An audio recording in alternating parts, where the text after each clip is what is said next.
Good morning, everybody. We're just letting people in as you'd expect. Such an early start on a Saturday, but I suspect you're actually all used to that because you'll be canvassing, you'll be helping our many candidates, some of whom are with us now, and we're about to go on a countrywide tour of fantastic candidates who've given much of all of their lives, time and family to help make sure that this time next year we're talking about a Labour victory. I've got 3 or 4 more people to just let in, and then I'm going to hand over to Andrew Pakes. Andrew, I can see you on the call. Labour and Cooperative fighting to win Peterborough. Andrew will give us a bit of his story, his place, his campaign, and then we'll go through the rest of our fine candidates who can be with us today. 1 or 2 can't be, but that's because they've chosen today to make their own launch. So those candidates we'll put up on our website. And if you can support them, they'd be more than grateful for either your time or your money or your phone banking. Andrew, over to you. Good morning. Can someone say if I'm off mute or not? You're fine. You can do that again if you want me to be back on mute. It can be like the hook to pull me off if I'm not good enough for you. Good morning, everyone, from an overcast Peterborough this morning. I'm really pleased to support you, and Hugh's just put me on big screen, so I'm now just staring at myself. So that may be a warning to future candidates before I hand over to them. It's a pleasure to be joining you this morning for a couple of reasons. One, to be amongst Coast&Country friends and to be able to pay tribute to Huell and the team behind this conference. It has been a long road for Coast&Country and for those of us who have been campaigning for Labour to work within and with the communities outside the big cities.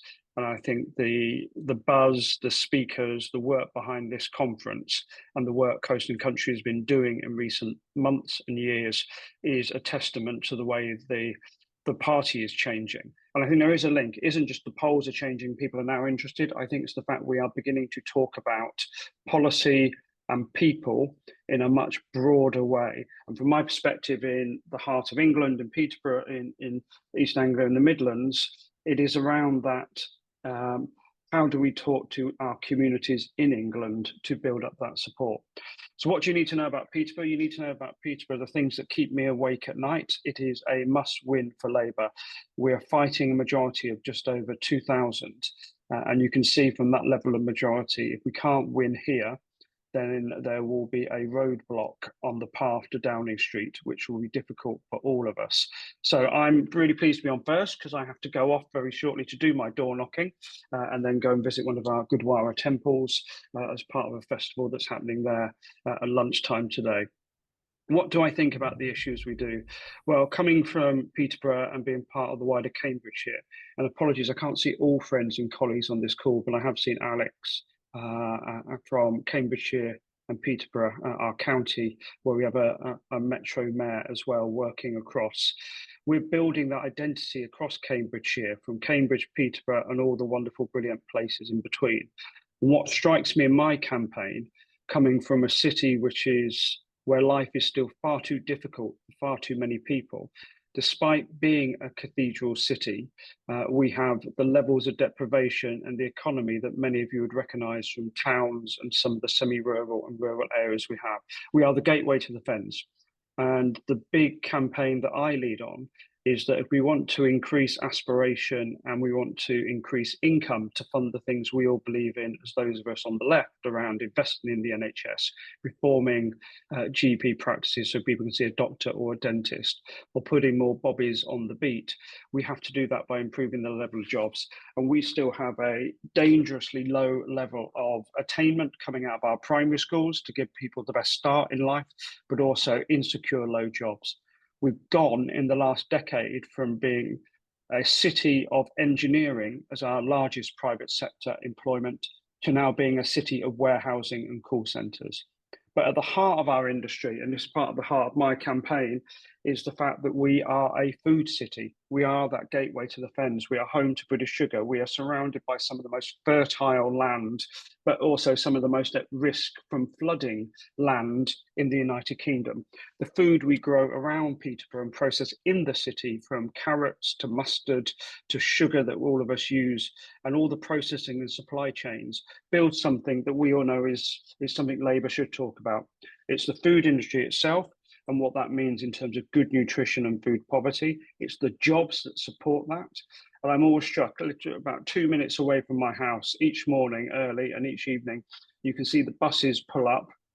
And then you can see the people trooping them on to be driven off to the food supply chain, the warehouse jobs and the others that support them, and then dropped off in the evening again.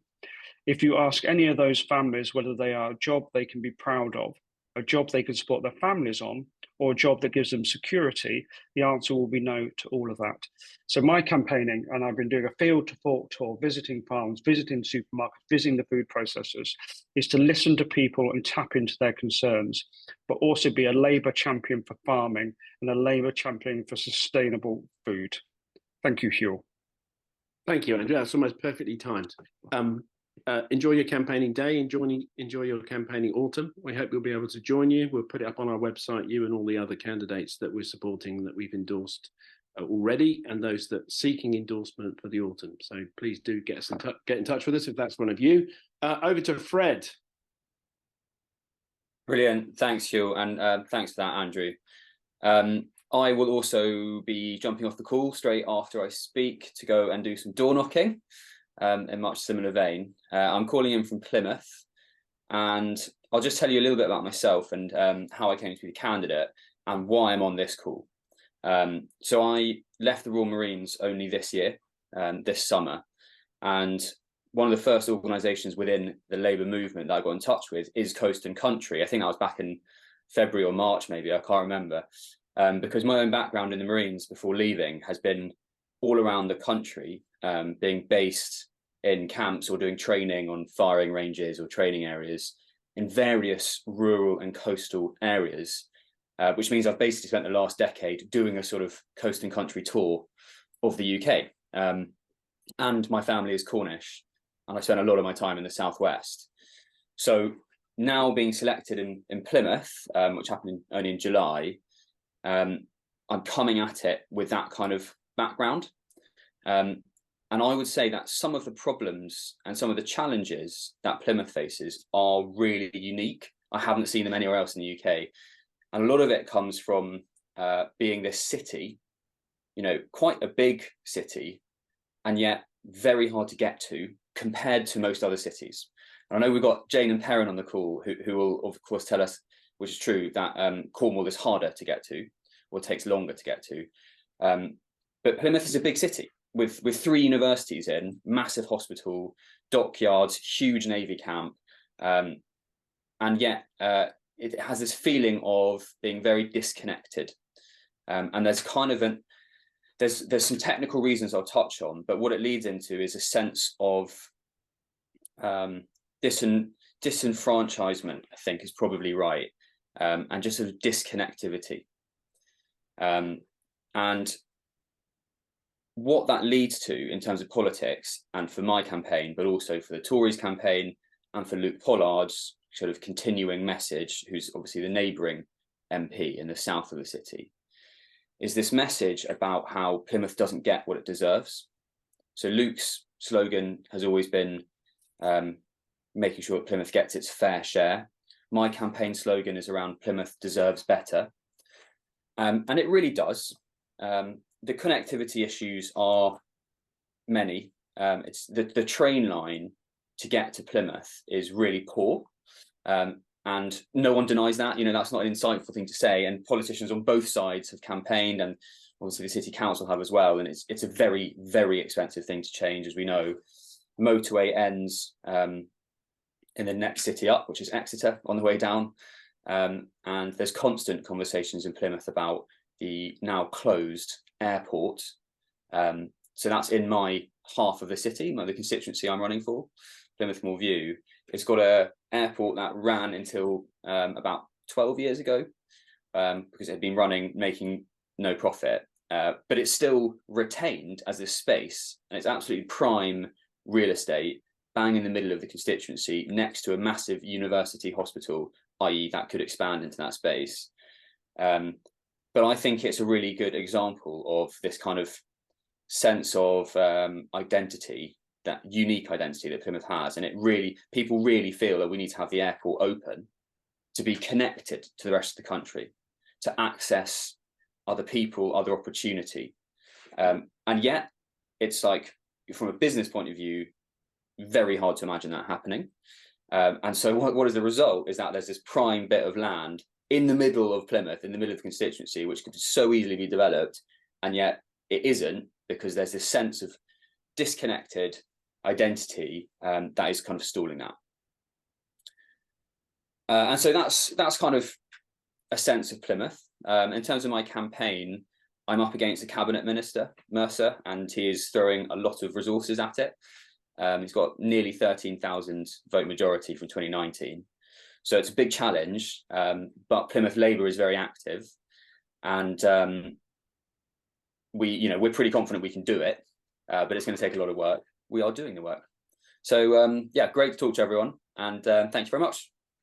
Thank you, Fred. Go and enjoy a good campaigning day. I'm now going to hand over to Perran so he can tell us a bit about some of the challenges he is facing. Perran, can I see? Oh yes, I can see you on the road already, but parked, thankfully. Off to you, sir. I am parked. I hope you can hear me okay. Yes. I'm sitting in the car park about to do, like everybody else, a bit of canvassing this morning.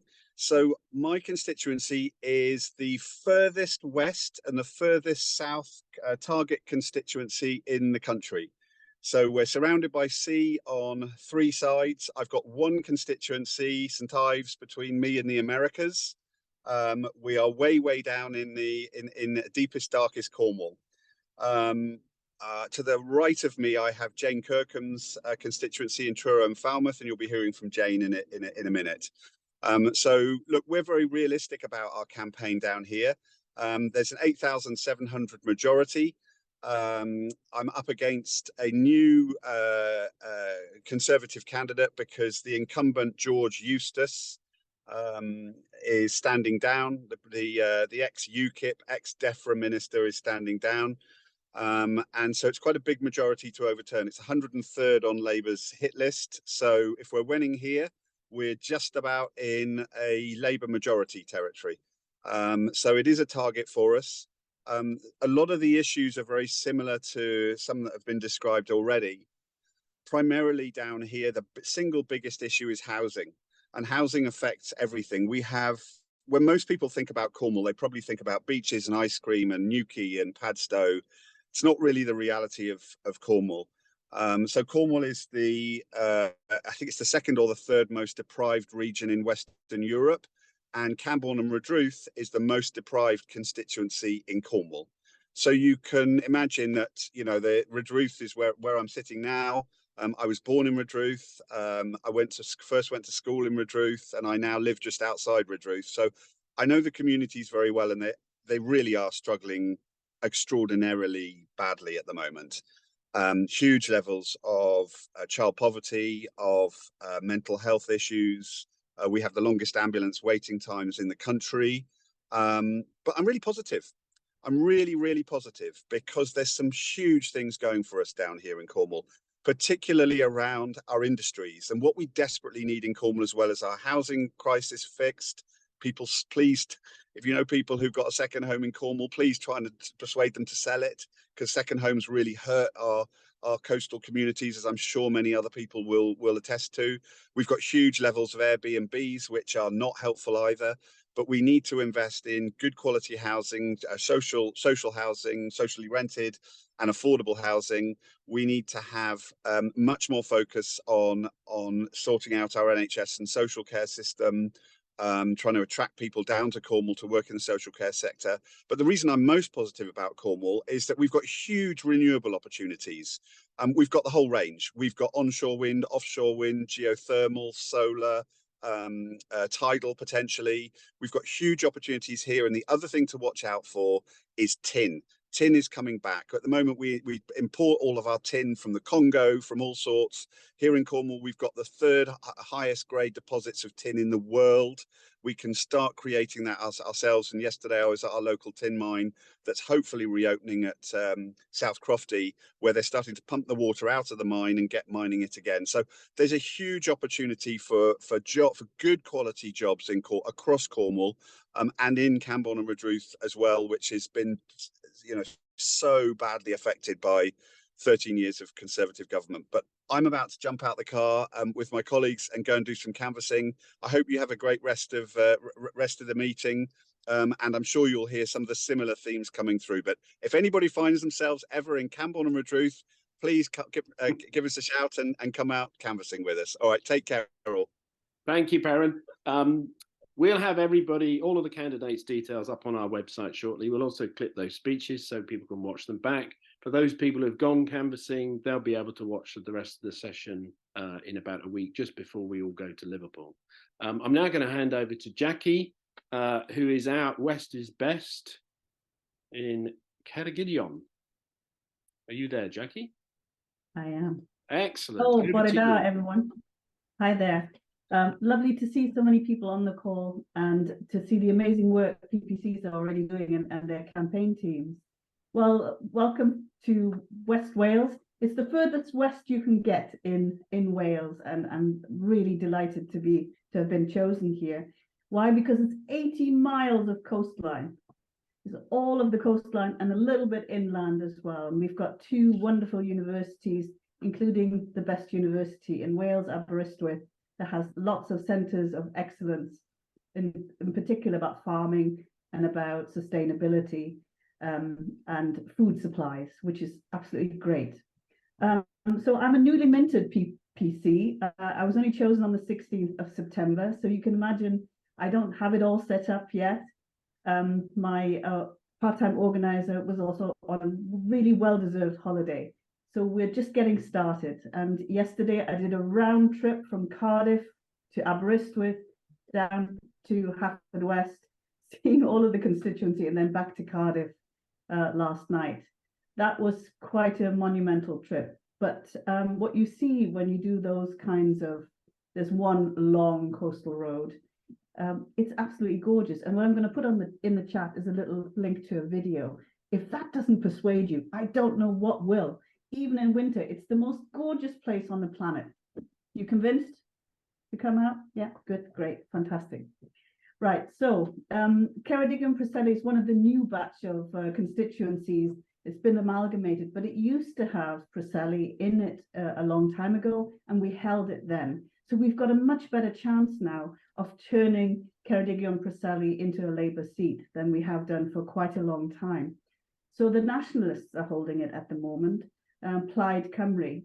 Ben Lake is quite a popular MP. He's seen as a local, very nice local MP, but they have no power. And Ceredigion County Council, there are no Labour councillors in Ceredigion at all, and they have really contributed to the deprivation in the area. And that's what we've got to, that's the narrative that we have to tell people about, because that's really vitally important. You can be a nice guy, but you don't have any power. What's it going to do for you? So a Labour government is essential, and a Labour MP being able to knock on Rachel Reeves' door and say, give us that investment we so desperately need for all of the things that you've already mentioned on the call. So for example, rural poverty, of course, and deprivation.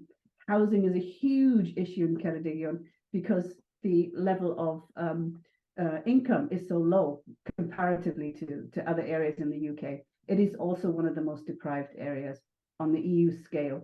And of course, no more EU money. And that has translated into getting rid of the transport system because we didn't get the money. Now, the Welsh Labour government, of course, devolution has mitigated some of the harshness of the UK government's point, but it's not enough.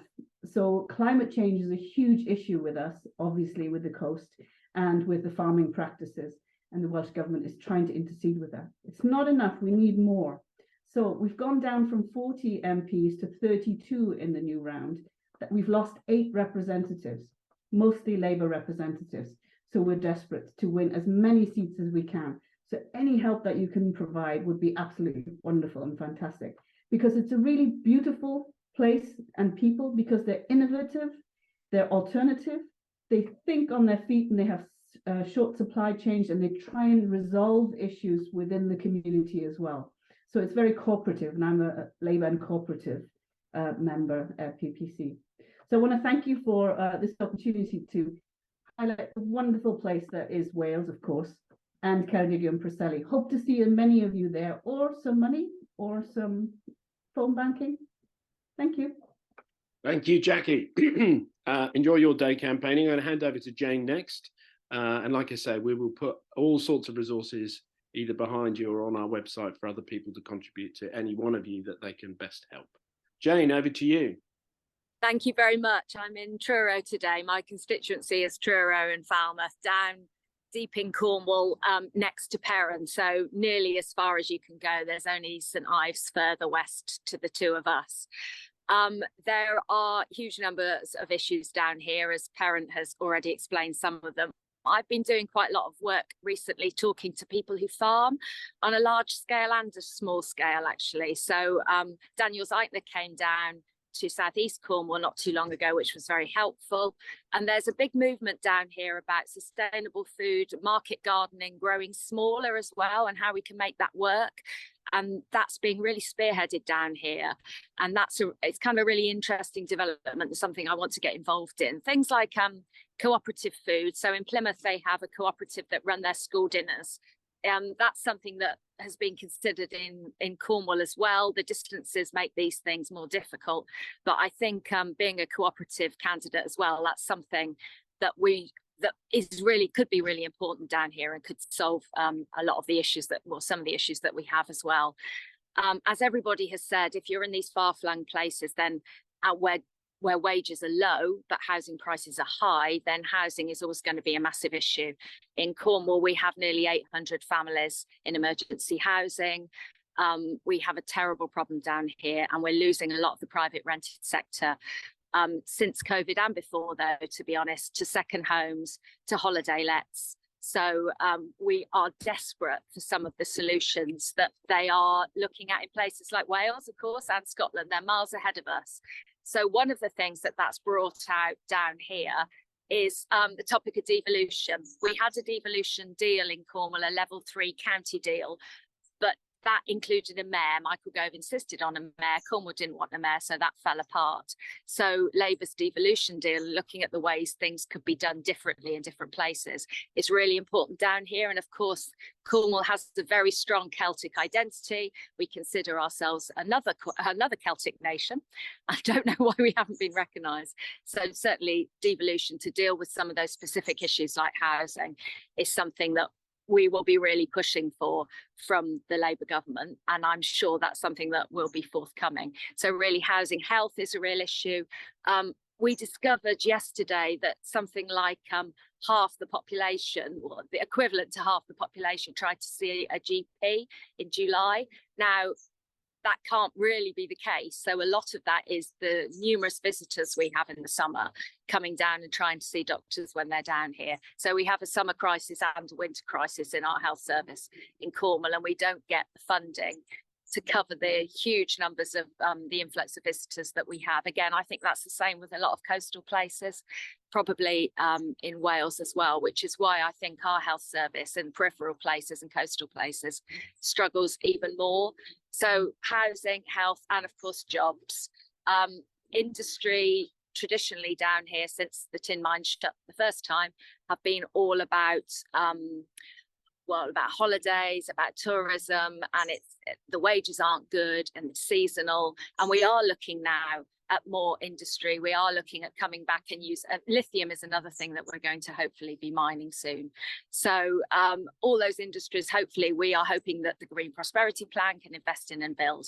And I will stop now because I've been told I have a minute left, and I know I can dribble on about Cornwall for ages, but anybody who's down here on holiday or at any time at all, please do come and bang on some doors. It's a wonderful place to be. And thank you for listening to me. Thank you, Jayne. Certainly wasn't, well, whatever adjective you used then, it found you're providing us a useful sense of the context of what you're trying to do and how we can help, but also how Labour can make the most of the opportunities of Cornwall for Cornwall. So let's crack on with all of that. I think our next candidate is going to be Samantha. I think you might be on your phone, Samantha, but hopefully you can hear me so you can kick in. Over to you. I am on my phone. Hopefully everybody can see me this morning. I'd quite like to take a screenshot. Oh no, now you've disappeared. I was going to take a screenshot so I can post that I've addressed you guys this morning, and I'm really grateful for the opportunity. Thanks. Hang on. Let me do it this way around. There we go. All thanks to Joe, our digital organizer, who's making it properly. Thank you, Joe. Well, back to you, Samantha. Thank you. If it does, no, thank you. And if it doesn't go on Twitter, it never really happened, did it? So, so I'll put this on later. But I am the parliamentary candidate for South Derbyshire, and as the name suggests, it's in the south part of Derbyshire. But geographically, what that means is it takes in. It is an interesting constituency, so really varied. So we start sort of in the just beneath Derby, and that's where we're out canvassing today, just near Alveston. And then we go sort of across the constituency down to the south of the constituency where Swadlincote is, which is the main town, which for everybody else is around about 20 to 30 minutes away from Tamworth, and I know everybody knows where Tamworth is. But it's interesting. So about 34% of the population live outside of the main towns and villages, and the constituency itself is around about somewhere between 60 to 70% rural. Now, in terms of what we're campaigning on here, I was only selected last month, and we are still in September, so it was last month.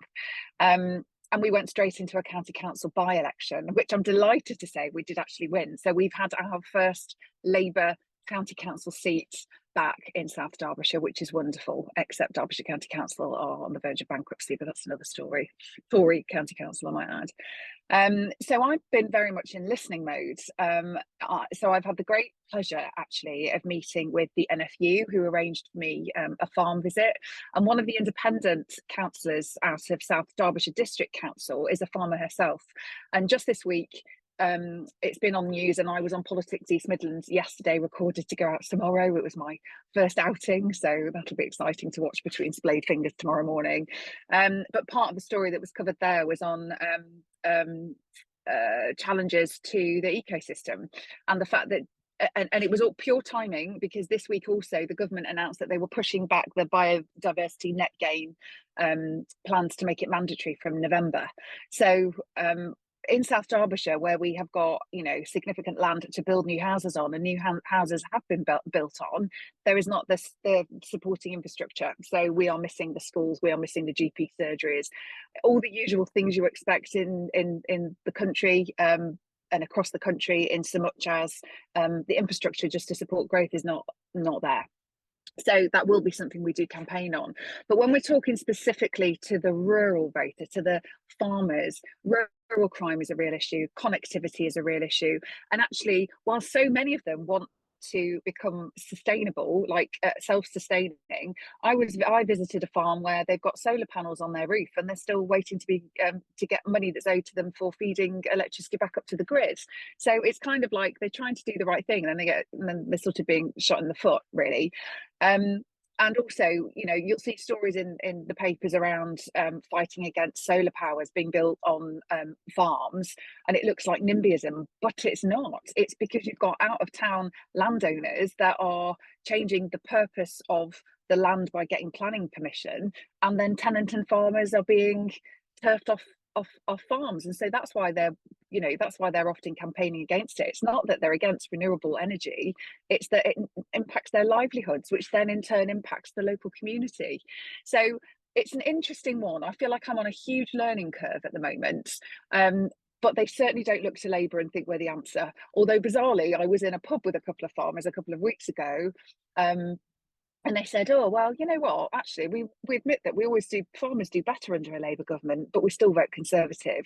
So I actually think there is a huge job for us to do still to convince them that Labour represent rural and country communities. But I don't think it's insurmountable. It's very much in the comms. Yeah. It's definitely not insurmountable. But as No, you it's suggested, not. you wouldn't see my 1 minute signal because you're on the phone No. because we're about to go Yes. campaigning. Thank you. So I hope I haven't really caught you, constrained you unduly. Have a good day campaigning. We'll Thank you. sort out some support. We'll put your clip on our website so you can use it in other ways. Do tweet. More than grateful for that. I'm now going to hand over to Jess, who I think is on the call, maybe on a phone too, on the South Coast. Are you with us, Jess? I am, yes, thanks, Excellent. Toale. Hello, good morning, everyone. I am also in a car, like Samantha, as you can see, on my way to our canvassing session this morning. I'm Jessica Toale. I am the PPC in Bournemouth West, down on the South Coast. And one of the reasons that I wanted to stand here in this seat is because I have fantastic memories of Bournemouth from my childhood, taking the East Cliff lift down to the beach with my family, shopping in the town centre with my friends, and also getting my first sort of taste of freedom as a teenager by taking the train into Bournemouth Central. And now as an adult, it's been really fantastic to reconnect not only with those memories, but also of all the beautiful landscapes down here and the coastline from Poole Harbour through to Hengistbury Head. We are very, very lucky to have such beautiful coastline in this country.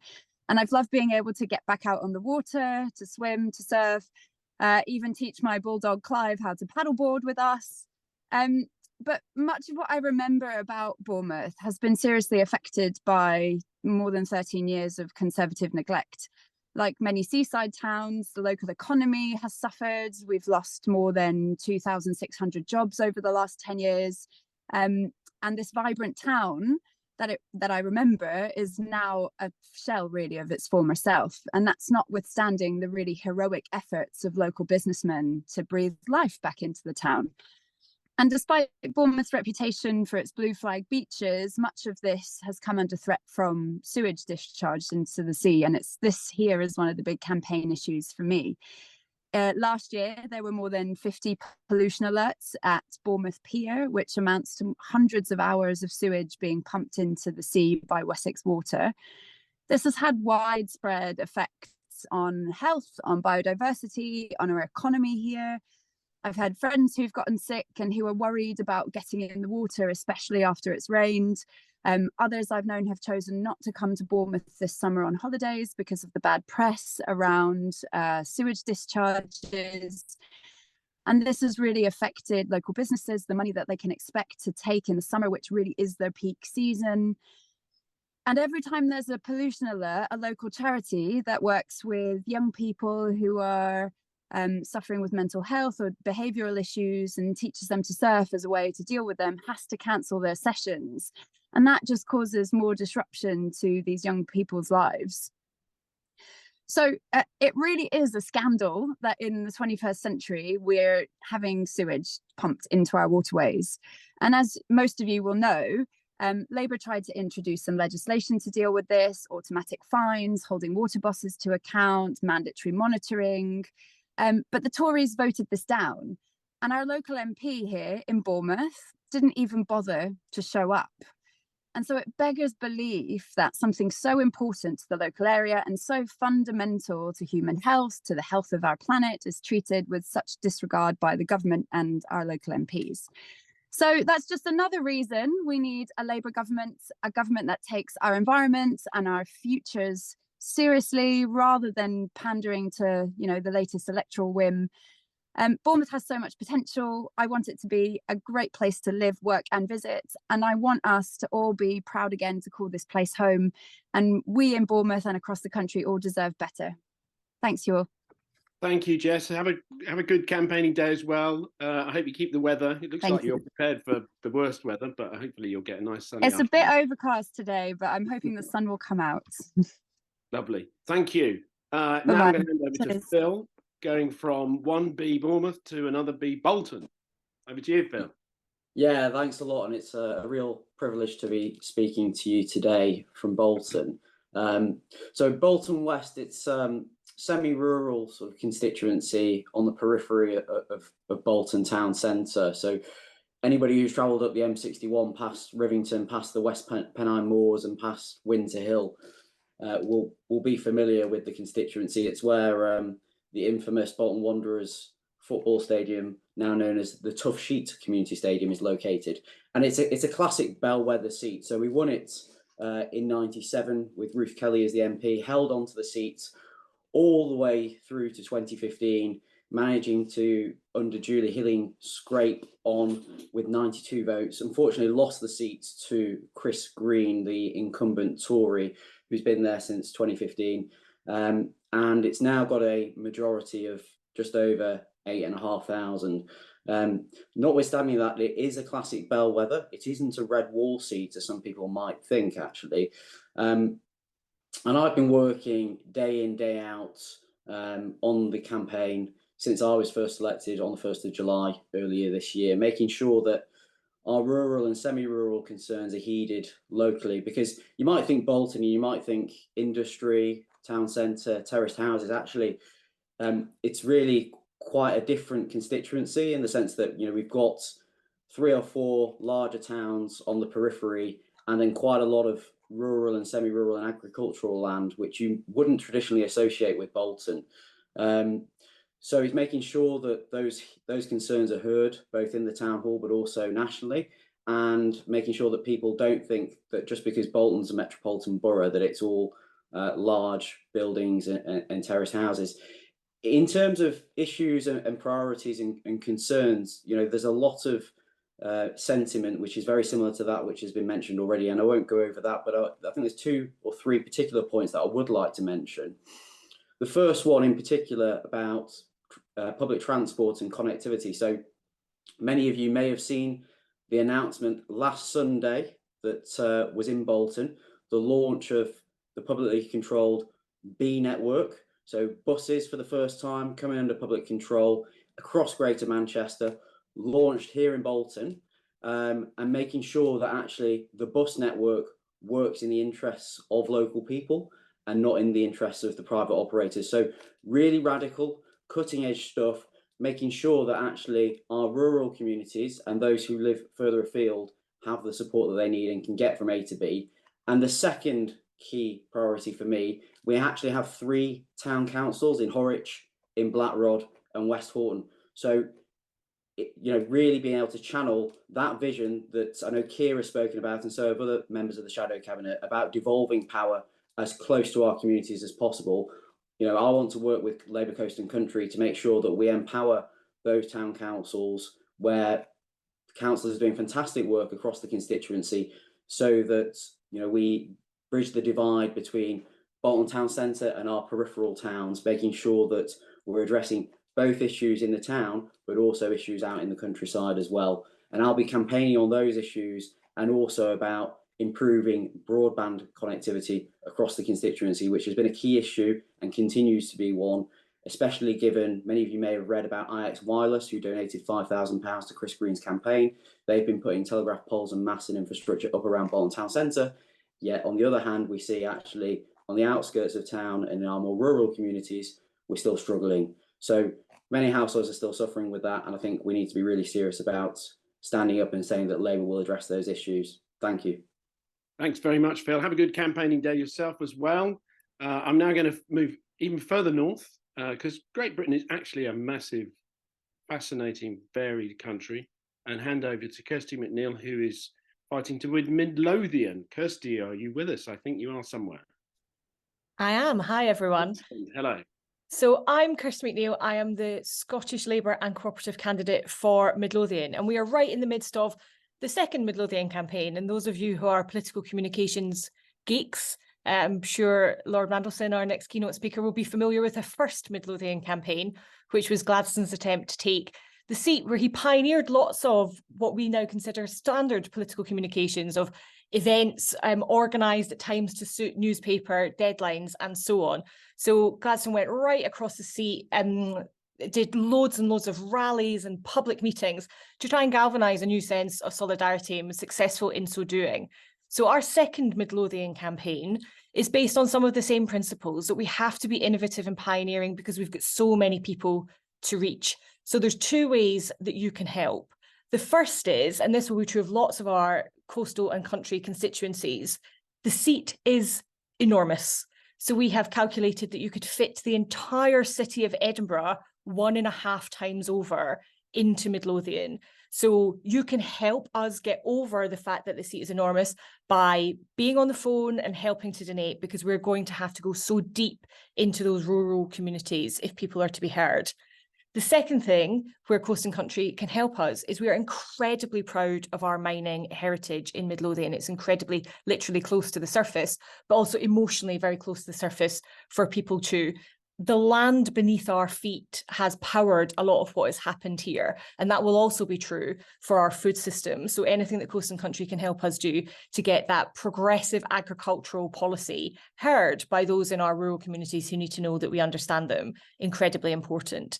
Two things I wanted to say by way of our approach here in Midlothian. So the first is the most common thing that people say, and they don't always use the same words for it, but the most common thing people will say in our rural villages is that people feel disconnected and forgotten, not disconnected from or forgotten by one another, but forgotten by people who live closer to Edinburgh and closer to centres of power. So there is no way to get past that sense of disconnect and disempowerment and feeling that they're not part of things and heard. There's no other route, there's no shortcut other than face-to-face contact where they know that we are listening and that they can trust us. So if anyone would like to come to Midlothian, you'd be very, very welcome. And we're doing lots and lots on the doors, including this weekend. The second thing is that we need to be able to prove that change is coming. The sense of hope is palpable, but the expectation very frenzied. People need to know that there will be a day one difference from a Labour government, and Keir's missions have really helped with that. But again, we just need to get out there and have conversations with people about them. The single most important thing you can do to help people believe that change is coming is deliver a Labour victory in Rutherglen and Hamilton West this Thursday. So if I have one plea to leave you with, it's we have to get over the line in that by-election, and we are grinding it out door by door, conversation by conversation. So I will pop in the chat details about Thursday's phone bank, and we would absolutely love to be joined. If you can't get to the doors, we would love to be joined on the phone by all our friends from Coast&Country to help deliver a fresh start with Michael Shanks on Thursday. Thank you, Kirsty. Please do put that in the chat, and we'll send it in the round robin that we regularly do early next week to remind people. Let's hope for victory in Rutherglen. Our final candidate who's here with us today is Claire, and we're returning to perhaps part of West is Best, or certainly the West of England. Are you with us, Claire? I am. Can you hear me? We can hear you. I'm not sure we can see. Yeah, there we are. Excellent. Yeah, okay, I've come up. Good. Glad to hello, everybody. Glad to be with you. I'm here in the Filton and Bradley Stoke constituency, where I'm our parliamentary candidate. We're about to start a canvassing session. We're in Patway right now, which is one of our communities that has been quite left behind over the years. And when you think about the Filton and Bradley Stoke constituency, I wonder how many of you had heard of it before now or before very recently. It's been really kept off the map by an inactive Tory MP who does very little at all for our community in 13 long years. This is not a new constituency. It's just been really neglected by him. So we're out on the doors. We talk to over 1,000 people every single month. So we're working very hard. We have 7 canvassing sessions a week. This constituency, in terms of location, is just to the north of Bristol. So it's attached to Bristol itself. We're very fortunate to be neighboured on one side by the brilliant Darren Jones, Kerry McCarthy on the other side, and obviously we've got the fantastic Dan Norris, who I see is on the call as well, as our brilliant Metro Mayor for the West of England, who's also covering this patch. So we've got a great Labour team already in parts of this area. We need to get a Labour MP in here so that we can get into government and change lives and finally give people here a real active representative who will be speaking out, really going around and listening. You know, our MP who does not get out on the doors, does not talk to people, does not represent what people want whatsoever. He is one of the MPs, as many were, who voted on their side to dump sewage in our waterways and things like that. And that is simply not what local people want. I asked them, they simply don't. So there's a lot to do here to make sure that we finally get a representative who is listening and caring. In terms of other fun facts and things about the area, it's also the home of aerospace. So Concorde is also in the very same ward that I'm in today. It was where it took off from for the first time It's where its final flight was into, and it's where it still is. You can visit Concorde, you can come walk on it, you can come and see the Aerospace Museum, which is absolutely fantastic if you're in the Greater Bristol area. A fantastic trip, just about 20 minutes outside the city, so really easy to get to as well. So we're heading out on the doors here shortly. We're out again this afternoon. So I'd echo what Kirsty said in terms of things that you can do to help right now in general. I mean, it's the by-elections. We're doing what we can in our key seats. That's our job, alongside helping in the by-elections. But please prioritise and help those in the coming weeks. We really need to get these fantastic candidates in. We need to show that Labour can win everywhere, coast, country, everywhere in between as well. That's really important to be showing that we can change and win hearts and minds, get Labour into government so that we can change lives. You can probably see some of my canvassing team over here behind you. I'm just going to pop up here very quickly because some of them have been very involved with Coast and Country. I know I would want to briefly say hi very quickly. Jonathan, here we go. Jonathan Walcroft, who's been helping Labour Coast and Country for a long old time, and our fab team here as well. So thanks very much for having us. Have a fantastic rest of your conference. I'll pass back to you, and thank you for having me. Thank you, Claire. Good luck with your campaign today. Have a good day.